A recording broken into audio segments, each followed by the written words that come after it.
So I have this thing in my neck.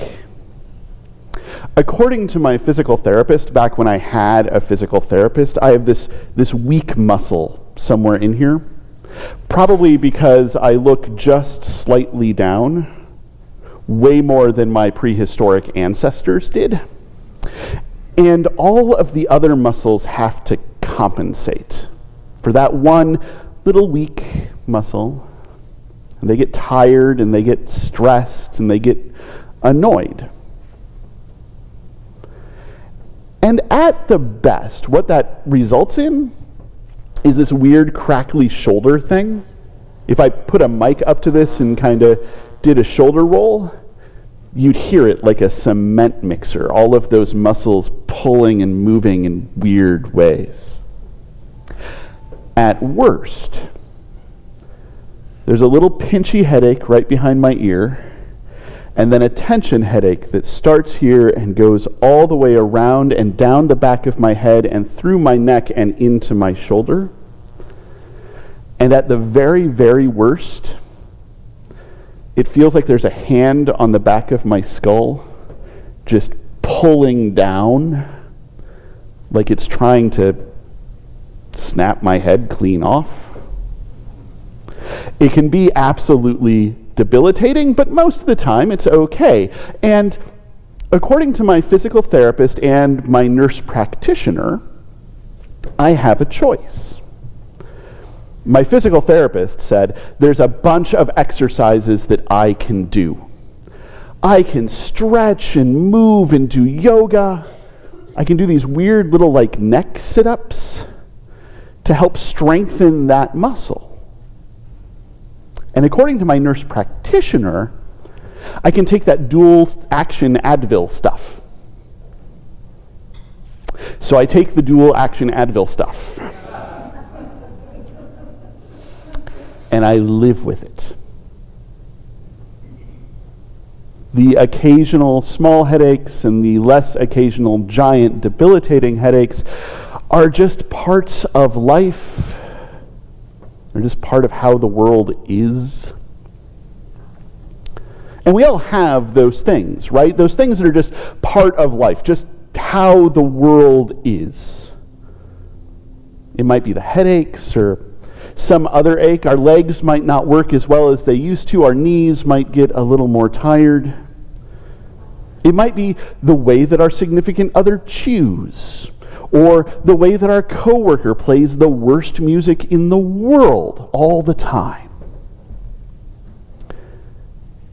It might be racism or misogyny or homophobia or transphobia or poverty or homelessness or violence or war or pollution or global warming or whatever.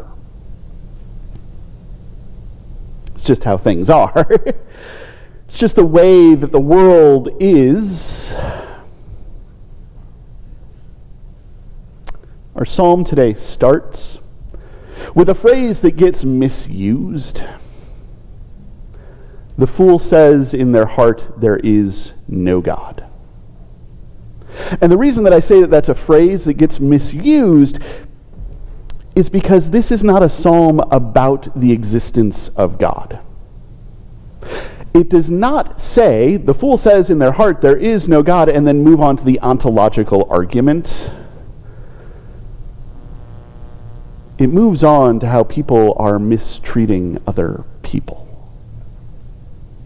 How no one is doing good, no one is doing the stuff that they are supposed to do. Nobody is treating people how they ought to be treating people. And in fact, people are doing evil. People are doing the things they're not supposed to do. People are mistreating other people.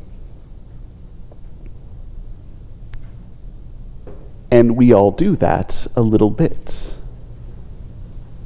When the psalmist says, the fool says in their heart, there is no God, what the psalmist is saying is that it's much easier to do that stuff when you hold that you will never be held responsible for any of it. It's just the way the world is. It's just how things are.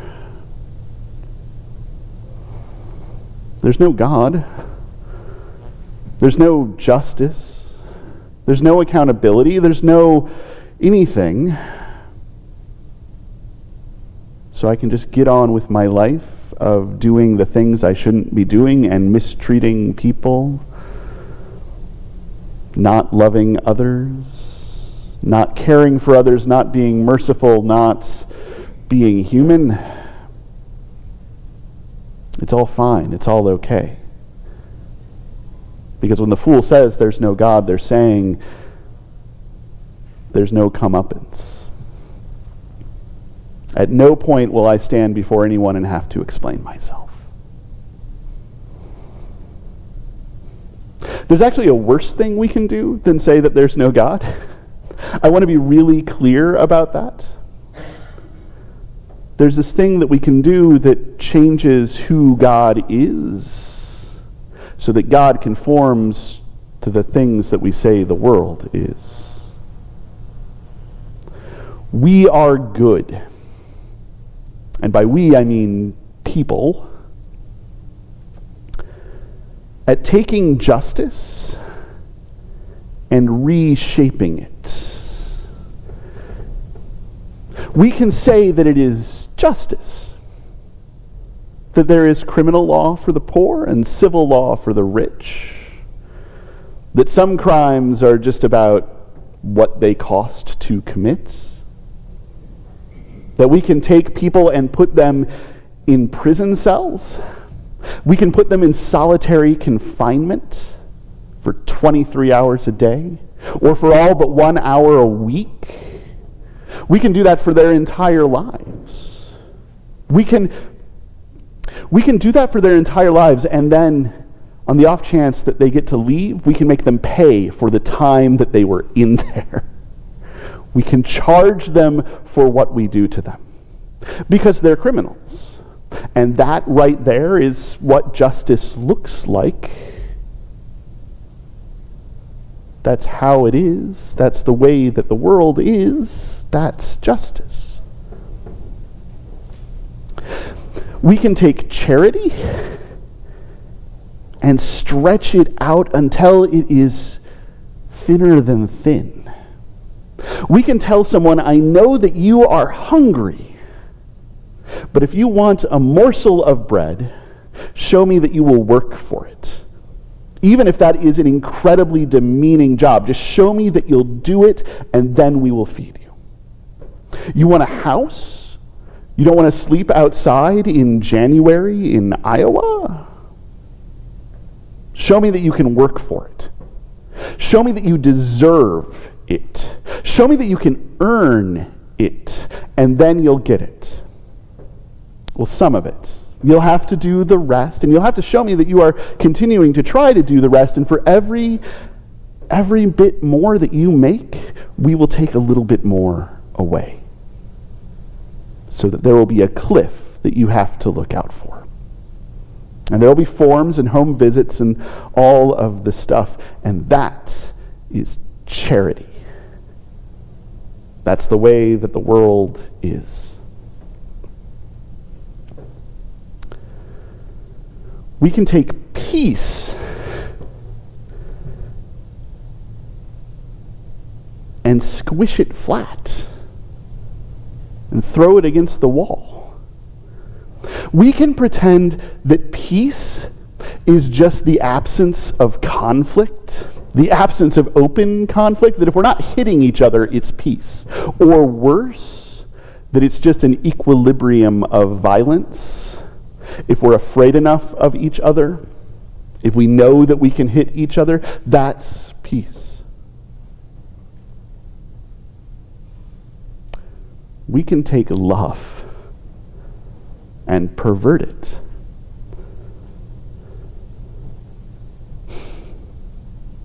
There's a saying that I hear every so often. There's a saying that I see written down every so often. It floats around. There is no hate like Christian love. We can take love and turn it into something that nobody can stand, that everybody can see is not love, And we can say that's the way that the world is. That's God's law. God is love. Here are the footnotes. Here's the fine print. It might not look like love, but it is. I have to tell myself that because I'm doing it to you.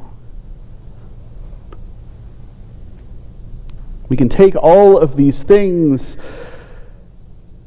and make them terrible. And I know that seems like a weird thing to say during Advent. It's kind of weird that this sermon series on sin, on the brokenness of the world, is bleeding into Advent. But as we prepare for Christmas, it is important that we recognize that there is nothing that is not broken. That for all we think we're getting it right and we're doing our best and that's just the way the world is, it's still broken. Justice is broken. Charity is broken. Peace is broken. Love is broken. Everything is cracked, and those cracks go throughout the world.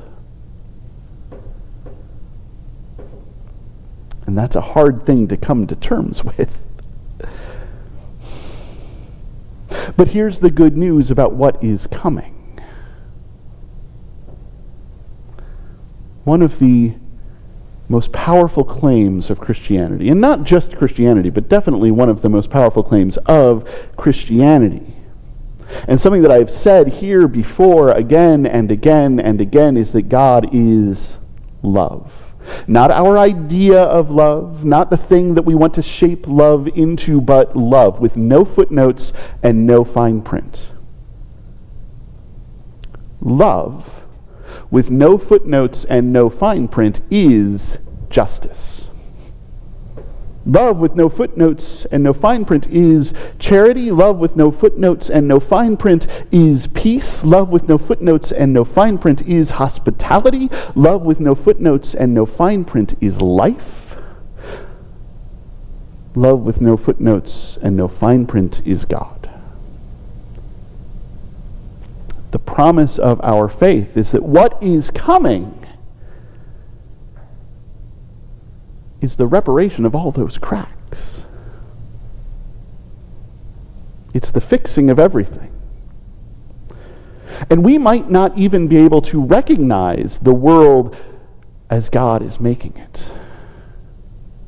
We will have to rethink justice. We will have to reimagine charity.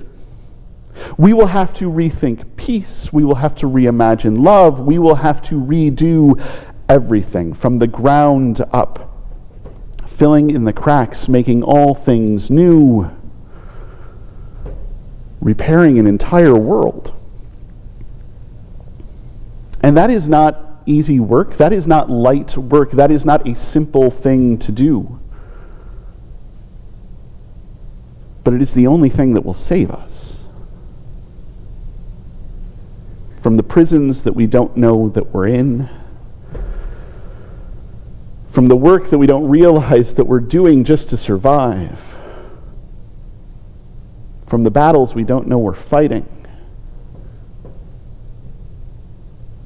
from the hatred we don't know we suffer from. It is perhaps the only thing that will bring us out of all of that and into a reign of love in which we can truly live and in which we can truly be human. And I don't want to jump too far ahead. I know that next week is the children's Christmas program, and then it's Christmas Eve. But before it's Christmas Eve, it's the fourth Sunday of Advent, when we talk about love. And when we start to move into the ways that God is repairing the world. The ways that we can become co-conspirators with God in repairing the world. The ways that we can live into our humanity, into our lives, into our love, and repair the world. The ways that we can make all things new. The ways that we can step into God's reign of love. So I implore you to come back. Next week for the joy of a children's Christmas program, and the following week in the morning for the love that we get on the fourth Sunday of Advent, and that evening for the ways that we see God come into the world, so that we can continue this story. This story that in so many ways begins with love and goes through brokenness and returns to love. But for now, let me say this. The first step in addressing a problem is recognizing that you have the problem. And our problem is the cracks that go throughout the world. And the only way that we are going to get to wholeness is to fill in those cracks and reimagine everything.